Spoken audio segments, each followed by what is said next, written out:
السلام علیکم، عثمان علی وائس میں خوش آمدید۔ دوستو، انسانوں کے علاوہ کچھ جانور بھی ہیں جو جنت میں جائیں گے، جن کا تفصیلی ذکر آج کی اس ویڈیو میں کیا جائے گا۔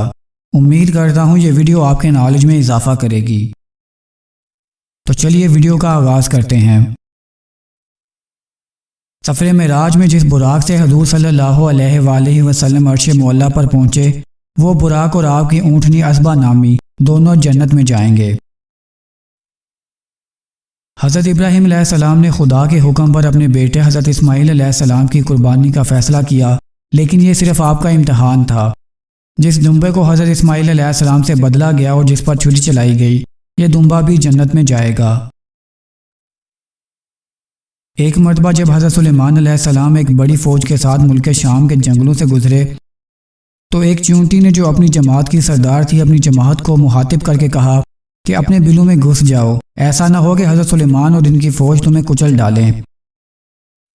جب اس نے یہ الفاظ کہے تب حضرت سلیمان علیہ السلام کا لشکر 5 کلومیٹر دور تھا، لیکن آپ نے اس کی بات سنی اور اس کی حکمت پر مسکرا دیے۔ یہ چیونٹی بھی اللہ کے حکم سے جنت میں جائے گی۔ حضرت سلیمان علیہ السلام کے لشکر میں ایک ہدہد تھا جس کا نام یفور تھا۔ یہ زمین کے اندر پانی دیکھنے کی صلاحیت رکھتا تھا۔ جہاں کہیں پانی ہوتا یہ اپنی چونچ مارتا اور جنات اس جگہ کنواں کھود دیتے۔ اسی ہدہد نے آپ علیہ السلام کو ملکہ بلقیس کے بارے میں خبر دی۔ ملکہ بلقیس کا مکمل واقعہ پچھلی ویڈیو میں گزر چکا ہے، جس کا لنک آپ کو ڈسکرپشن میں مل جائے گا۔ یہ ہدہد بھی اللہ کے حکم سے جنت میں جائے گا۔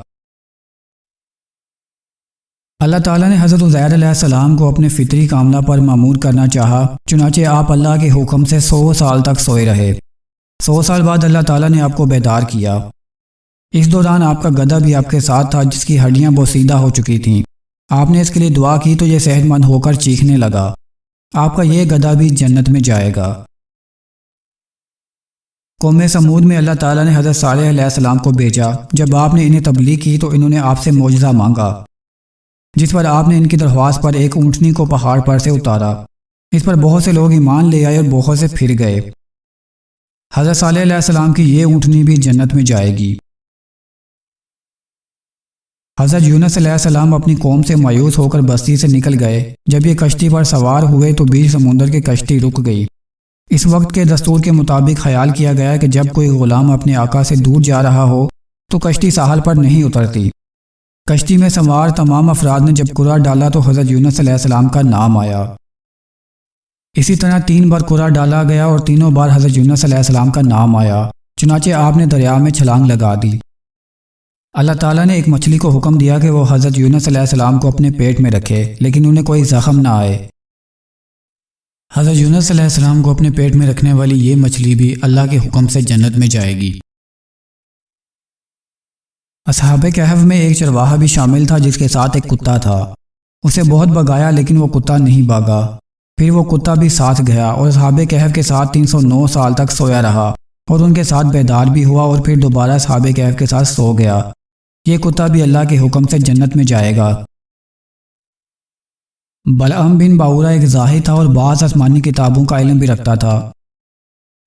اسے اسم اعظم کا علم بھی دیا گیا تھا جس سے اس کی دعائیں قبول ہوتی تھی۔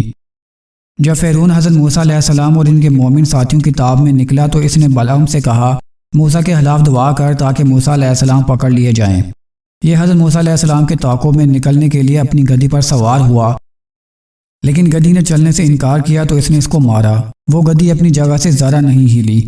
اس نے اس کو اتنا مارا کہ گدھی وہیں مار گئی۔ تبھی اسم اعظم بھی اس کے ذہن سے نکل گیا۔ بلعام کی یہ گدھی بھی جنت میں جائے گی۔ قرآن مجید کی سورۃ بقرہ کو بکر یعنی گائے کی صورت کہا گیا ہے کیونکہ اس میں حضرت موسیٰ اور بنی اسرائیل کی ایک گائے کا واقعہ ذکر ہوا ہے۔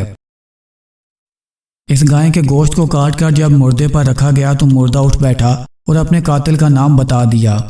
یہ گائے بھی اللہ کے حکم سے جنت میں جائے گی۔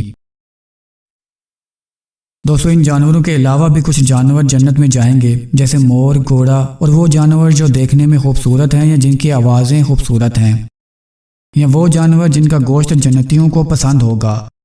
وہ اہل جنتیوں کی غذا کے لیے جنت میں جائیں گے۔ کچھ ایسے جانور بھی ہیں جو جہنم میں جائیں گے۔ جیسے سانپ بچھو وغیرہ جہنم میں کافروں کو عذاب دینے کے لیے جائیں گے، ان کو خود کوئی تکلیف نہیں ہوگی، جیسے جہنم میں عذاب دینے والے فرشتوں کو کوئی تکلیف نہیں ہوتی، اور باقی تمام جانور مٹی کر دیے جائیں گے۔ ان کو مٹی ہوتا دیکھ کر کافر کہیں گے کاش ہم بھی ان کی طرح مٹی ہو جائیں۔